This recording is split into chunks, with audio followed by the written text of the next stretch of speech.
Ayer se dio a conocer el plan de emergencia habitacional que se va a implementar en nuestro país. Lo dio a conocer el ministro de Vivienda y Urbanismo junto al presidente Gabriel Boric.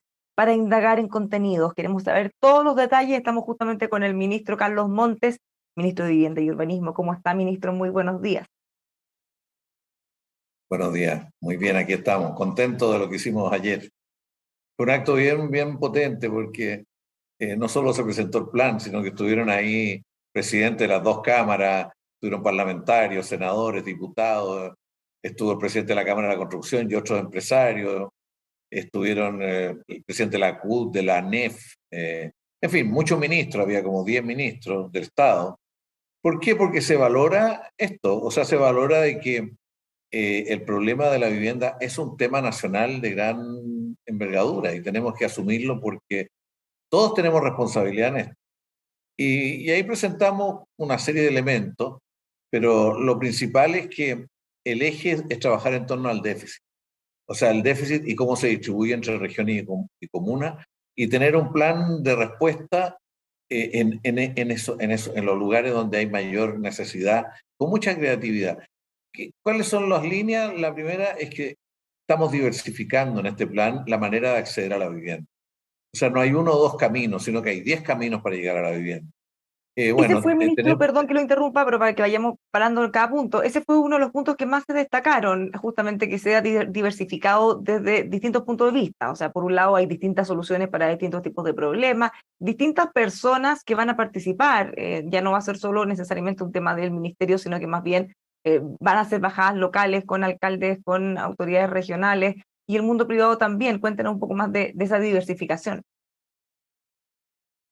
Mire, volvemos a tener un programa ligado a los trabajadores, para los trabajadores, de empresa o de servicio.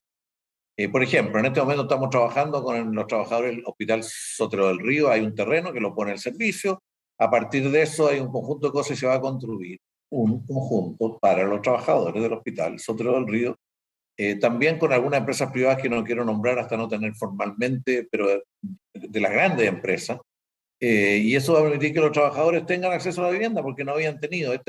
Esta típica cosa que se dice, no entran ni en el de vivienda de sectores mayores ingresos ni en el crédito. Hay un ingreso de 800, 700, 800, 900 mil pesos mensuales que tienen mucha dificultad para entrar y aquí va a haber ese camino.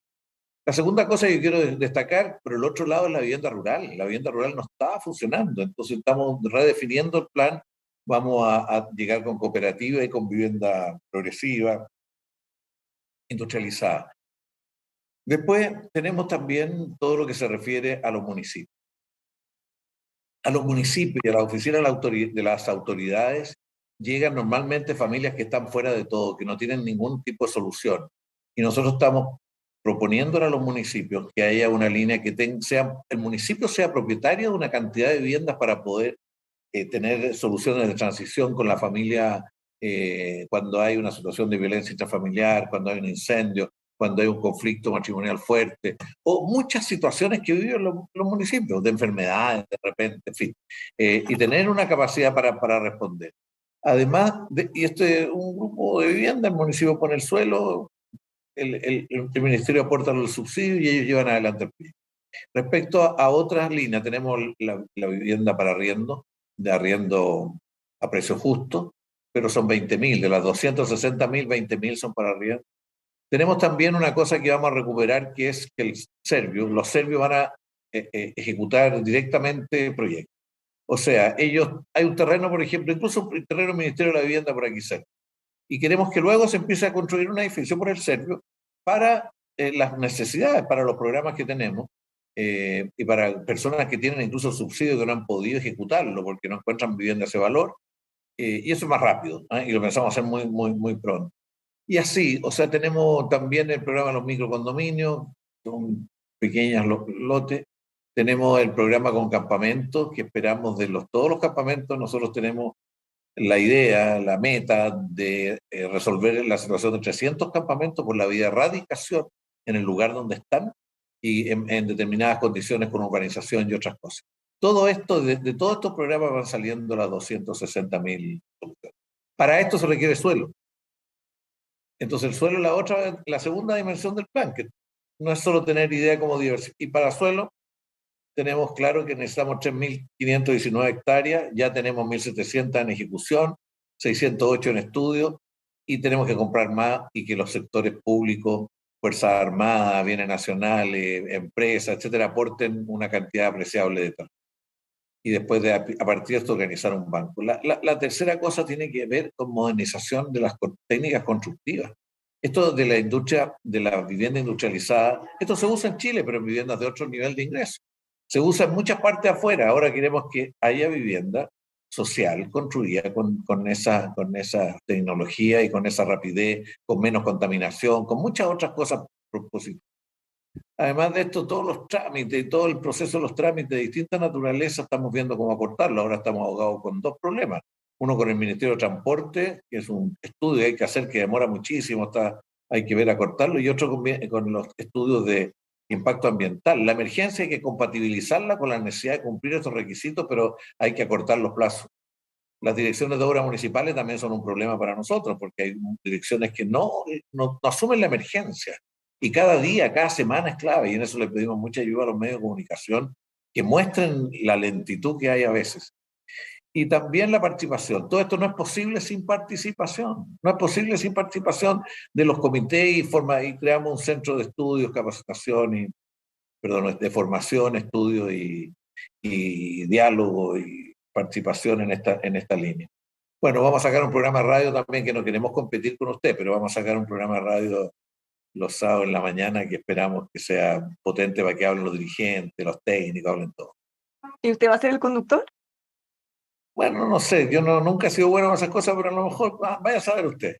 Pues, ¿Y cuál es la idea de ese programa? ¿Ir compartiendo los avances o teniendo retroalimentación de las necesidades de la gente? ¿Cuál sería el objetivo ahí? el objetivo es que se esté conversando sobre vivienda, se esté replanteando como la cultura, la visión que se tiene de cómo se enfrenta el problema de vivienda en una sociedad, que no es puramente una cuestión de mercado, requiere planificación, estrategia de mediano y largo plazo, que requiere entenderse entre el Estado, los empresarios y la sociedad, entenderse y empujar en conjunto, pero a partir de experiencias concretas, todo esto a partir de experiencias. Vamos a hablar mucho de la vida de los dirigentes y el esfuerzo que hacen. ¿Ya saben en qué radio?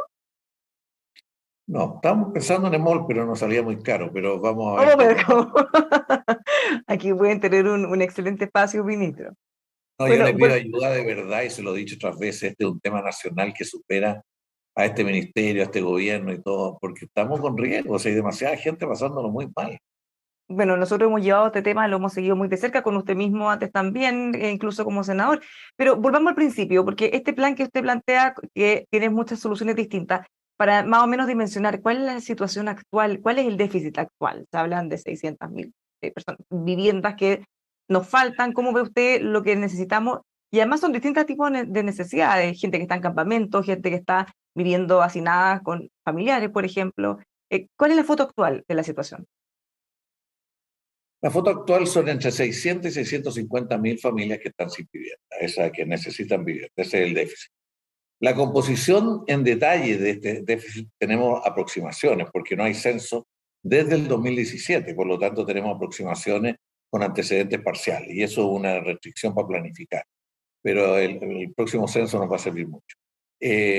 Entonces, estas familias están en lo que usted señala, algunos están en campamento, otras personas están hacinados, allegados, pero muy hacinados, otras personas están en lugares inadecuados para vivir, ¿no?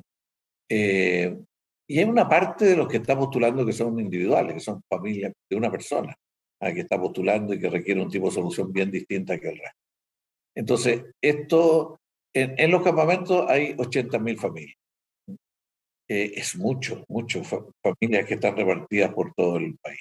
Particularmente, el déficit, especialmente en Santiago, Valparaíso y Concepción.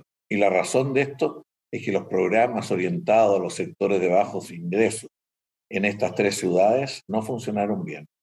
Entonces ahora, ¿Por qué no además han llegado funcionaron bien? ¿O qué diagnosticaron ustedes?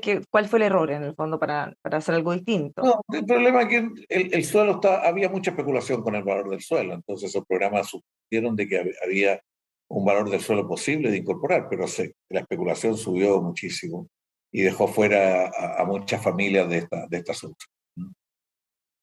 20.000 viviendas a precio justo han planteado para abordar el problema de los campamentos. Cuéntenos un poco más de eso y qué significa precio justo. Precio justo, un concepto que se ha discutido harto tiempo a No, propósito de la convención también.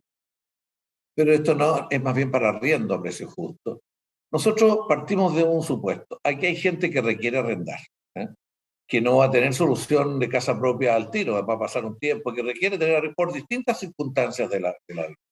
Entonces, ¿de qué manera lo hacemos tomando en cuenta que en Chile no hay experiencia en arriendo así? Menos arriendo de público. Esto es muy difícil. En Europa llevan años haciéndolo los municipios y otras instituciones. Nosotros tenemos que ir gradualmente, entonces, un subsidio que va a permitir esto a los municipios, a los gobiernos regionales, a los serbios y también a entidades sin fines de lucro. Son los cuatro con los que y esperamos hacer 5.000 por año promedio, de tal manera de ir probando y desarrollando capacidades para manejar esto. Todo esto tiene pros y contras. Es difícil, pero esperamos avanzar y la experiencia de Recoleta ha sido valiosa, ha sido una experiencia que se han demostrado las complicaciones, pero también que es posible. Es complejo usar el término precio justo y le digo esto porque se ha discutido tanto tiempo en el caso del proyecto de la Convención Constitucional, cuando se habla de precio justo o justo precio, algunos dicen que en realidad el término hay que verlo al revés. Ahí se está tratando de asimilar un precio de mercado, que es como se ha abordado en la jurisdicción, en la jurisprudencia anterior. Pero en este caso, precio justo, uno entiende que no es el precio de mercado, sino que va a ser un precio más bajo. Claro, lo que pasa es que primero no hay un solo precio de mercado, hay varios precios de mercado, depende de la localidad y las condiciones, el nivel de ingreso. Lo que sube mucho, lo que está subiendo mucho son los arriendos para sectores de bajo ingreso. Pregúntele a los migrantes, por una pieza con un baño y a veces sin baño, 250.000 pesos le están arrendando. Y a veces unas piezas de madera sin baño. Yo conozco un caso de una señora que tiene 3 piezas alrededor del departamento serbio. Cada uno le arrendan 250.000 pesos y usan el baño adentro de la casa.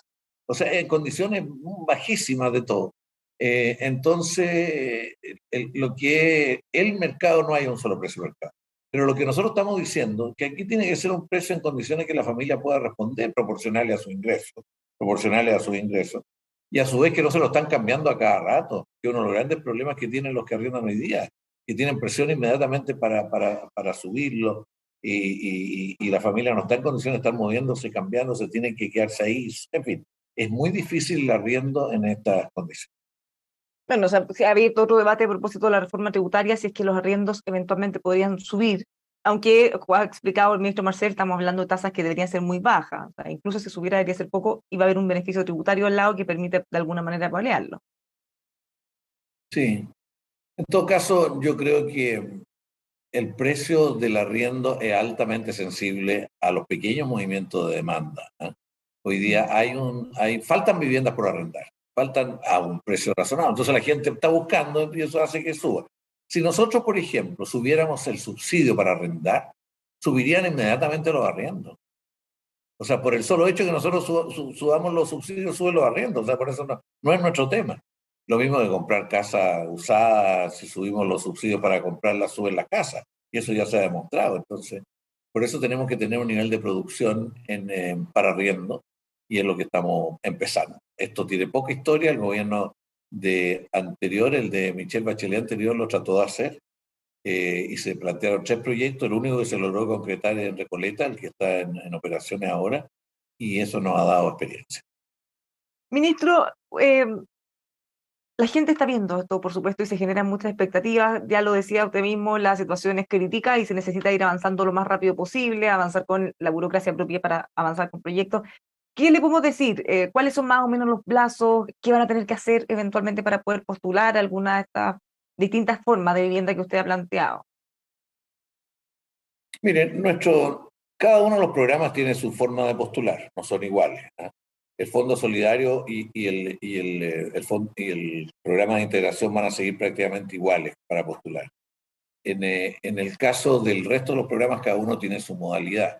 En el caso rural, por ejemplo, ya hay mucho subsidio distribuido, pero no se ha traducido en casas. Por lo tanto, vamos a partir de la gente que tiene subsidio y no ha logrado construir casas porque no ha habido empresas, por estas cosas, que son por lo menos 19.000. En el caso de, de la empresa, bueno, ahí tienen que ponerse de acuerdo con el sindicato, con la empresa y hacer un acuerdo formal y a partir de eso nosotros entramos a ver todo el proceso del proyecto.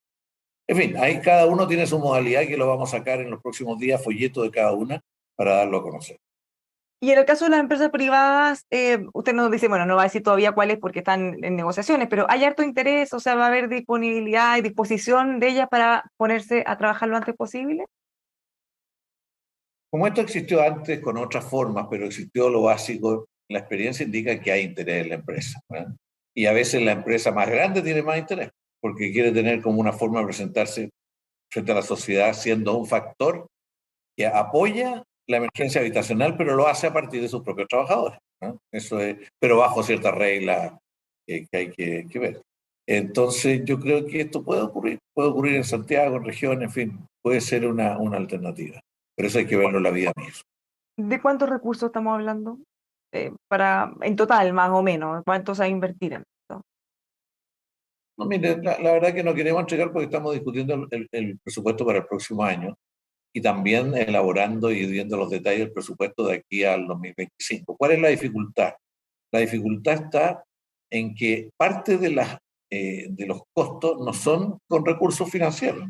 O sea, por ejemplo, sueldo. Nosotros esperamos que haya transferencia de sueldo, que no tengamos que pagar el sueldo a las empresas públicas, a las Fuerzas Armadas, que no haya que pagar, sino que aporten a este plan. Entonces no lo podemos poner como un gasto financiero cuando es solamente un costo que va a tener una donación como contraparte.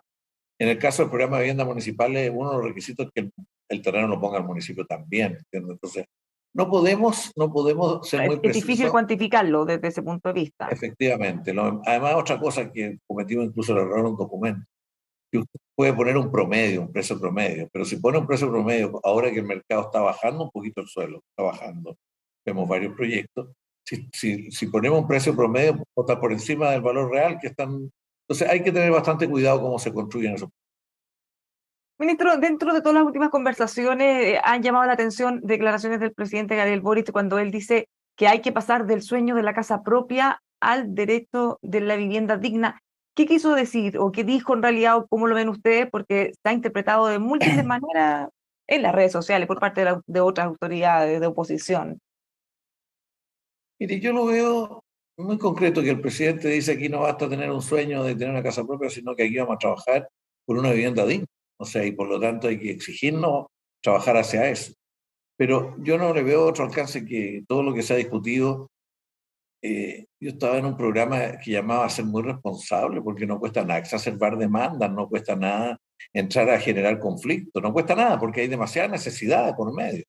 Entonces, ¿qué se ha dicho? Que aquí lo que el gobierno está pensando no es que haya vivienda propia, sino solo arriendo. Eso no es verdad. De hecho, en este programa de emergencia habitacional, solo 20.000 de las 260.000 son viviendas de arriendo. Y eso es poco para el conjunto de necesidades que hay. Y sabemos que el efecto en el mercado va a ser limitado porque una cantidad muy limitada. Bueno, entonces yo llamo a tener mucha visión y mucha responsabilidad porque aquí estamos trabajando para contener las necesidades y darle salida a necesidades de la familia y esperamos lograrlo. Esperamos no solo tal cantidad de soluciones, sino que también revalorar, reconocer, darle legitimidad al camino institucional para llegar a la vivienda que hoy día está muy cuestionado. Ya, o sea, para que quede súper claro, de estas 260.000, 240.000, sí van a ser viviendas propias tal cual como estamos acostumbrados desde siempre. Van a haber unas 6.000 que van a ser de propiedad municipal, pero el resto va a ser propiedad de las personas. Ya, y las que están pensadas en arriendo, más que nada tienen que ver con emergencia para periodos acotados, y no como una solución No, permanente. no, ese es un programa con los municipios, pero el del programa de arriendo, yo creo que es distinta a la realidad de los distintos segmentos sociales, porque en los sectores más bajos de ingresos puede ser una estación para llegar a la vivienda propia, una estación, ¿ah? O sea, mientras no. En el caso de los jóvenes estudiantes, le pongo el otro caso, es claramente mientras están estudiando y requieren vivienda, y familias que viven en regiones. Hay distintas realidades. Los matrimonios cuando recién que se casan, muchas veces tienen arriendo, porque no tienen por qué tener casa propia desde el comienzo de la vida y a partir de eso van construyendo alternativas. En fin, yo creo que el arriendo responde a distintas realidades y necesidades. Ahora, de todas las cosas que usted mencionó, una quizá de las más novedosas, que a mí me alegra porque nosotros hemos conversado con gente de todos los sectores, cuando se habla de maltrato, violencia intrafamiliar, una de las grandes trabas que tienen mayoritariamente las mujeres, para dejar eso es que no tienen dónde vivir. Entonces, por más que se busque alguna solución o darle ayuda psicológica, bueno, mientras no tengan otro lugar para abandonar ese hogar, no hay mucho que hacer al respecto. Entonces, esto podría de alguna manera ser una solución súper relevante. Sin lugar a dudas. Nosotros hoy día tenemos un programa con el Ministerio de la Mujer que funciona parcialmente, pero hay una alternativa de vivienda. Pero mire, esto es una... Usted mira los problemas de la vivienda, y uno de los problemas de la vivienda es que hay un conjunto de personas que quedan fuera de todo programa imaginable. Entonces, si no hay un aporte directo dada su condición. Por ejemplo, hay un matrimonio que tiene subsidio, pero se separa y entra en un tremendo conflicto. Entonces, si la mujer sale con los niños, o el hombre incluso puede salir, la verdad es que no tiene como entrar a ningún programa con aporte público porque ya recibió el subsidio. Hay todos los temas de violencia intrafamiliar, los temas de incendio que son los más frecuentes, hay que tenerlos presentes. Si se le quema la casa a una familia, ¿qué hace mientras logra resolverlo? ¿Ah? Eso es. Entonces necesitamos contar con esto. ¿Qué había en el pasado? En el pasado existió una solución que se llamaba cuota ministerial cuando el Estado era el que producía las viviendas. Entonces, el total de viviendas que encargaba el Estado que producía, un porcentaje iba para estos efectos. Se le entregaba a los municipios directamente a la familia. Eso se terminó, pero no se reemplazó por nada. Entonces hoy día esto con los municipios es una de las alternativas y ver cuánto logra resolver, porque a lo mejor hay que crear otras modalidades.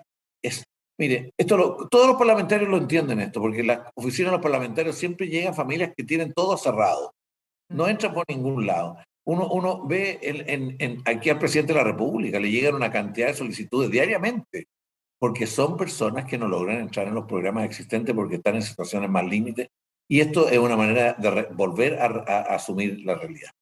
Ministro, muchísimas gracias por conversar con nosotros. Que tenga una buena semana. También a usted, mucho gusto, muchas gracias y que esté muy bien, que siga muy bien. Igualmente. Lo dejamos todos invitados a seguir informándose con nosotros aquí en emol.com.